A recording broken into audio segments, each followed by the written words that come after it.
ইউক্রেনের দনেস্কের একটি সামরিক ক্যাম্পের ভেতরের দৃশ্য এটি। টেবিলে সাজানো খাবার, তবু চোখে মুখে যেন এক গভীর শূন্যতা। পরিবার পরিজন থেকে দূরে বড়দিনের উৎসবও আনন্দের উপলক্ষ হতে পারছে না ইউক্রেনীয় সেনাদের। দীর্ঘ যুদ্ধের ক্লান্তি আর অনিশ্চয়তা, পরিবারের পাশে না থাকার বেদনা নিয়ে এই সেনারা একে অপরের সাথে বড়দিনের আনন্দ ভাগাভাগি করার চেষ্টায়।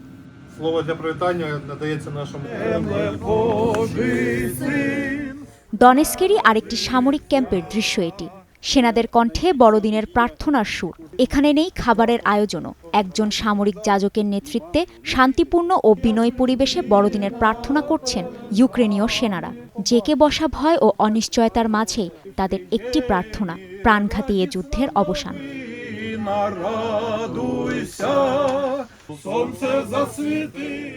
একদিকে যুদ্ধবন্ধের প্রার্থনায় ব্যস্ত যখন ইউক্রেনীয় সেনারা, ঠিক তখনও হামলা অব্যাহত রেখেছে রুশ বাহিনী। বড়দিনের মতো পবিত্র দিনকে উপেক্ষা করেই ইউক্রেনের খেরসন শহরের বাজারে হামলা চালায় রাশিয়া। এতে বেশ কয়েকটি দোকানে আগুন লেগে যায়, নিহত হয় একজন।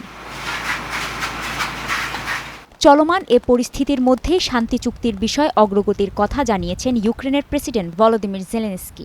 বৃহস্পতিবার যুক্তরাষ্ট্রের বিশেষ দূত স্টিভ উইটকফ ও জ্যারেড কুশনারের সাথে ফোনালাপ হয় জেলেনস্কির। তিনি বলেন, শান্তি চুক্তি নিয়ে ভালো অগ্রগতি হয়েছে এবং বেশ কিছু নতুন বিষয়ও সামনে এসেছে। এগুলো কিভাবে বাস্তবায়ন হবে তা নিয়ে শুক্রবার ইউক্রেন ও মার্কিন প্রতিনিধিদের মাঝে বৈঠকের কথাও জানান জেলেনস্কি।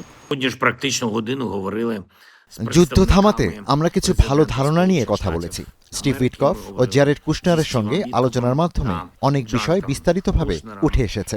আমাদের প্রতিনিধি আবারও মার্কিন প্রতিনিধিদের সঙ্গে কথা বলবেন। আলোচনার বিষয়গুলো বাস্তবায়নের ব্যবস্থা করা আমাদের জন্য খুবই গুরুত্বপূর্ণ।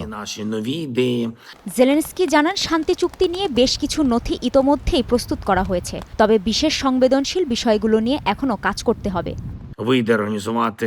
কিছু নথি ইতোমধ্যেই প্রস্তুত হয়েছে। আমি দেখতে পাচ্ছি যে সেগুলোর বেশিরভাগই প্রায় সম্পন্ন, তবে সংবেদনশীল কিছু বিষয় নিয়ে এখনো কাজ বাকি আছে।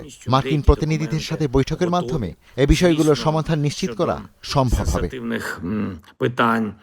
কয়েক সপ্তাহ আগে ইউক্রেন রাশিয়া যুদ্ধবন্ধে যুক্তরাষ্ট্র সমর্থিত ২০ দফা শান্তি পরিকল্পনার একটি খসড়া তৈরি করেন স্টিভ উইটকফ। এতে রাশিয়ার স্বার্থ বেশি গুরুত্ব পেয়েছে বলে মনে করেছেন কিয়েভ ও তাদের ইউরোপীয় মিত্ররা। তবে গেল বুধবার খসড়াটিতে নতুন করে কিছু বিষয় সংযোজন করা হয়। জেলেনস্কি বলেন, নতুন খসড়ায় যুক্তরাষ্ট্র, ন্যাটো ও ইউরোপীয় দেশগুলোর পক্ষ থেকে নিরাপত্তা নিশ্চয়তা অন্তর্ভুক্ত করা হয়েছে, যাতে ভবিষ্যতে রাশিয়া আবার ইউক্রেনে আগ্রাসন চালালে সমন্বিত সামরিক ব্যবস্থা নিশ্চিত করা যায়।